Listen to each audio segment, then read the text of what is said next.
हमारे साथ मौजूद है, मुख्तलिफ रहनुमाओं से बात कर रहे हैं। मुस्लिम लीग नून के रहनुमा जावेद लतीफ़ साहब ने हमें ज्वाइन किया। जावेद साहब, बड़ा कांटे का मुकाबला होने जा रहा है। अपेरेंटली दोनों ही पार्टियां, दोनों ही साइड्स बड़ी कॉन्फिडेंट हैं, मगर मुस्लिम लीग नून ने पहले ही बता दिया है कि आपके लोगों से राब्ते हो रहे हैं, व्हाट्सअप कॉल्स वगैरह का तस्करा कल शायद काकान अब्बासी ने अपने दीगर रहनुमाओं के साथ प्रेस कॉन्फ्रेंस भी की। तो क्या आपको डर है कि कुछ वोट यहाँ वहाँ होने वाले हैं और जिस दबाव का आप मुबैना तौर पर जिक्र कर रहे हैं वो दबाव अपना काम करेगा?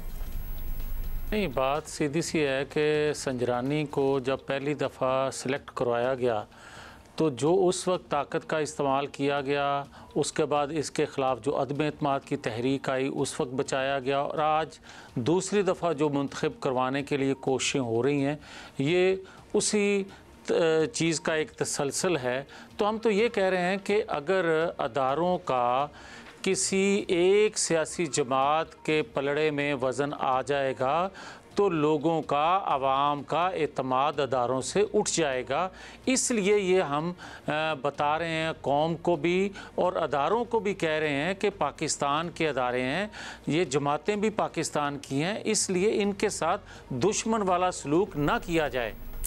अच्छा जावेद लतीफ़ साहब, वैसे तो गिलानी साहब पीडीएम के मुश्तरका उम्मीदवार हैं और एक बड़ी सियासी शख्सियत है, लेकिन उनके सर पर एक इलेक्शन कमीशन के केस की तलवार तो लटक रही है, एवरीबडी नोज। तो इस सूरत में उन्हें चेयरमैन बनाने की कोशिश करना क्या एक रिस्क नहीं है, क्या कैलकुलेटेड रिस्क है?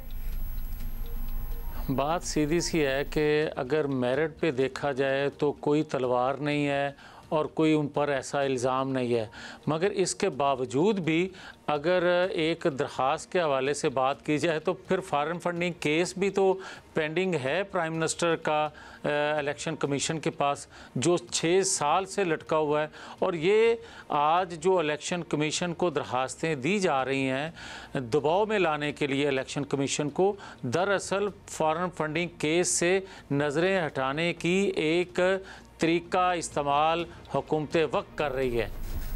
अच्छा सर, ये बताइएगा कि अब गिलानी जीतें या संजरानी, पीडीएम का अगला मिशन है इस्लामाबाद लॉन्ग मार्च 26 मार्च को।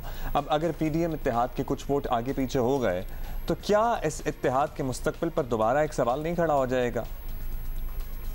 देखें, जहाँ तक एतमाद की बात है तो पूरी 22 करोड़ आवाम जो है, मुझे ये बताएं कि एक सेनेट के इलेक्शन पर उसकी तवज्जो, उसका फोकस क्यों है? वजह यह है कि पहले हफीज़ शेख थे यूसर रज़ा गिलानी के मुकाबले में, तो लोगों की हमदर्दियाँ जो थीं वो यूसर रज़ा गिलानी के साथ थीं। वजह क्या थी कि वो समझते थे आवाम के, हुकूमत के और IMF के कैंडिडेट हैं, या एक उम्मीद की किरण उनको दिल में थी कि गिलानी के आने से शायद हमारी कोई बेहतरी आ जाए। आज भी मैं ये कहता हूँ कि अगर सेनेट का चेयरमैन मुंतखब अपोजिशन का हो या ना हो, हर दो शक्ल में आवाम को इस हुकूमत से छुटकारा चाहिए। इसी वजह से हम लॉन्ग मार्च भी कर रहे हैं, इसी वजह से दवाएं और लोग हमारे साथ खड़े हैं कि 2.5 सालों में जिस कर्ब में वो मुब्तला हैं, जिस महंगाई की चक्की में वो पिस रहे हैं, उससे जान छुड़ाने के लिए किसी को आगे आना चाहिए। आज अगर कोई सियासी जमात वो रोल अदा नहीं करेगी इनकी क़यादत का, आवाम की का, तो कल किस मुंह से इस आवाम के पास जाएगी? ये है असल इशू। बहुत शुक्रिया जावेद लतीफ़ साहब हमसे बात करने का।